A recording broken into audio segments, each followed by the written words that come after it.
Army Clash is an army building strategy type game available on all mobile platforms, not just iOS, but also on Android.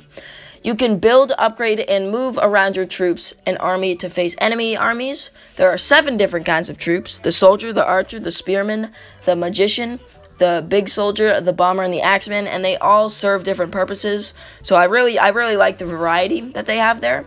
The game's also been getting a lot of exposure lately. I think it's relatively new. It says that the game came out 11 months ago on the App Store, but I don't think it was public at that point, because I hadn't heard anything about it, or it wasn't even, there was no videos of it at all until about 2 or 3 weeks ago. So I think that's probably when it actually went public.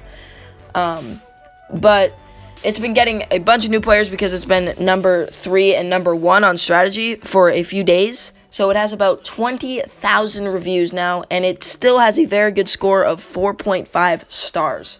So, but for my actual review and my actual opinions of the game is I have been loving it. I've been playing it non-stop since I got it a few weeks ago.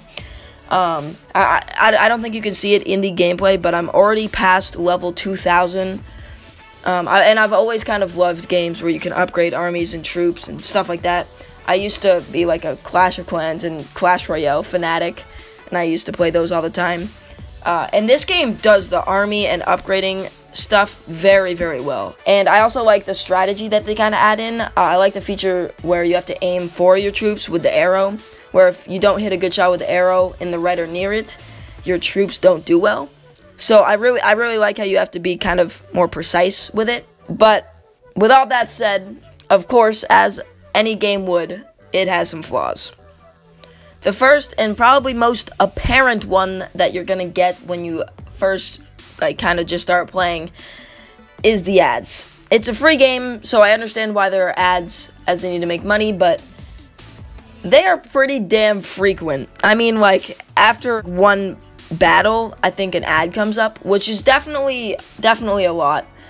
But my recommendation to just kind of not have to deal with that is to just buy the $2.99 in-app purchase to remove ads, or to just play the game without Wi-Fi.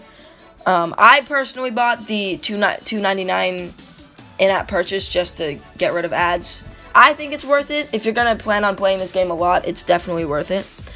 Because you can move through the levels a lot faster, and you can progress a lot faster.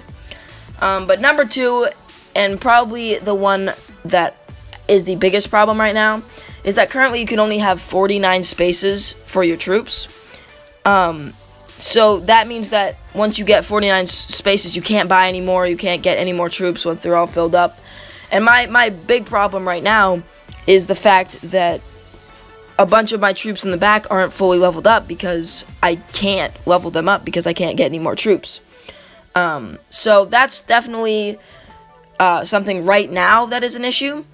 But it's not really an issue though, because I talked to the creator of the game, I think it was 2 or 3 days ago, and he told me that he is working on this. He's gonna be working on getting a lot more spaces for your troops. So I'm very excited for that. I'm very excited for that update, and I'm hoping that comes out soon. And then the final issues I have run into is that the difficulty of the troops seem to stop getting harder after a certain level, which along with that means that the amount of coins you make stops going up too. But I talked to the creator about this also when I was talking to him, and he said that he's working on fixing that also, so that shouldn't be a concern for very long. So really, he's working on everything. All the issues that I mentioned here, he's working on, other than the ads. But I mean, I guess that makes sense. It's good for business to have a lot of ads. So that should be another positive too, is the creator is very on top of everything. So that's also really good to know as well. So there we go. Currently, the game is extremely addictive and extremely fun, but needs a little bit of work. Once the updates come out that the creator was talking to me about, the game will, in my opinion, be nearly perfect. Overall, though, at the current state of the game, I would probably give it an 8.5 out of 10, just because it does need a little bit of work, but overall, it's still my favorite mobile game in still is one of the most fun games that I played. It's just the perfect game for me. But once the update does come out, it will be a 10 out of 10 from me. I know this might not be everyone's kind of cup of tea for games, but for me, this is just the perfect kind of game that I can just put a lot of time into. And I'll be making lots of content on this game in the future, so if you're interested in that and you've been playing this game and want someone that makes content on it, because I know it's very hard to find on YouTube, consider subscribing. Obviously you don't have to, but if you want more content from me, that's probably the best way to do it, or to see it. So thank you all for watching, and I will see you all next time.